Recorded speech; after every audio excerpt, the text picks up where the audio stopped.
Will you be an advocate within OMB for seeing that RFK's commitment, which is also the president's commitment, is carried through, that we stop Title X funding for abortion providers? Hey everyone, welcome back to the channel. Today we're diving into a critical Senate hearing where Senator Josh Hawley pressed the Office of Management and Budget on abortion funding. We'll break down what was said and what this means for the pro-life movement. Make sure to hit that subscribe button and turn on notifications. Let's get into it. Thank you very much, Mr. Chairman. Congressman Bishop, Mr. Edgar, congratulations on your nomination. Thanks for being here. It's great to see you both here. Congressman, let me start with you. The agency that you're going to be the deputy director of, and I believe you will be confirmed, look forward to supporting your confirmation. Thank you, sir. Is a key agency, as you know, and it includes, among its many components, it includes a very key component, the Office of Information and Regulatory Affairs, OIRA. It's a mouthful. It is. But that little agency, that mouthful, OIRA, does a lot, as you know. It reviews basically every agency regulation, reviews it, vets it, provides recommendations on it, does cost-benefit analysis in some cases, every agency regulation that comes through the federal government. So that office is a key node in the federal government. No doubt. For assessing regulations. So with that in mind, I just want to ask you some questions that I also asked Director Vogt that I think are so important for those of us who are pro-life, serving in an administration that is avowedly pro-life. Just on Title X, this is the Title X grant program that currently provides money under the Biden administration, has been providing money for abortion providers. Now, I talked with the Director Vogt about this. I've talked with RFK about it. RFK committed to me that he would end Title X funding for abortion providers. There will be a rule that will be necessary for that. My question to you is, will you be an advocate within OMB for seeing that RFK's commitment, which is also the president's commitment, is carried through, that we stop Title X funding for abortion providers? Senator, as you know, my role as deputy director is implement the president's policy, not my own. But certainly I have taken note of what you've articulated on the subject. It has been the source of discussion.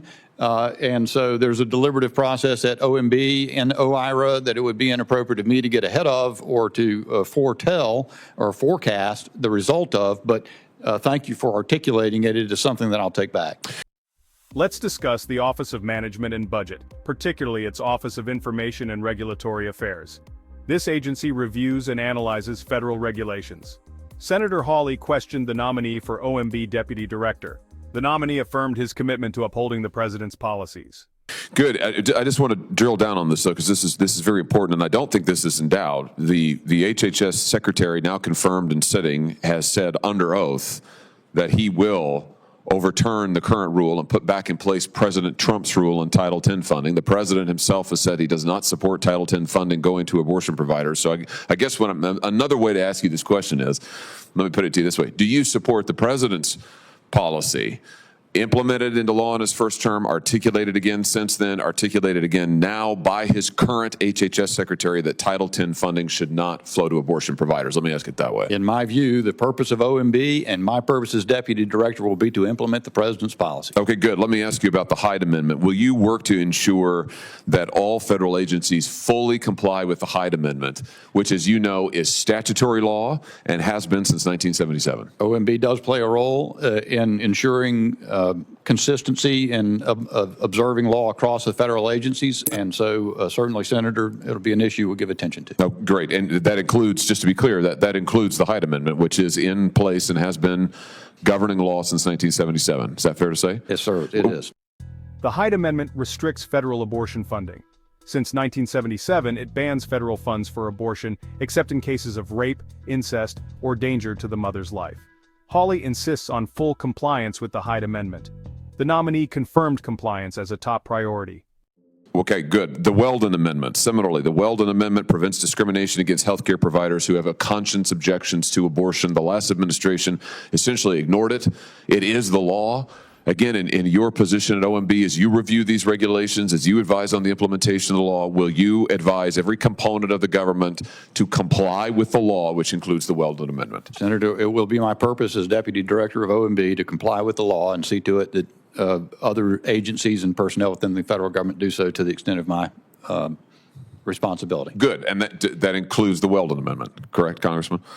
Yes, sir, Senator. Okay. That's part of the law. So Yes, sir. good. It is. It is part of the law. The last administration seemed to forget this. Last thing, when it comes to pregnancy resource centers, pregnancy care centers, so important, provide, in many cases, completely free medical care to mothers, many of whom are facing an unexpected pregnancy, everything from health screenings to diapers, baby food, consultation, all, again, often completely free. The last administration conducted an incredible effort to attempt to persecute and shut down these pregnancy care centers. The president, in his first administration, allowed federal funding to be available and federal grants to pregnancy care centers. He said he wants to do that again. Here again, my question to you is, as you look at these grants, as you look at these regulations, will you be an advocate for the president's policies allowing federal funding to flow to these pregnancy care centers? I will be an advocate for the president's policies on that subject, Senator. Good. And I would say one advantage that my service in Congress alongside you and working together with you on some things, Senator, provides is I did witness the evidence that you're describing about the official posture and neglect or hostility toward pregnancy resource centers in the past administration. And so I carry that experience with me into the role I seek to be confirmed to.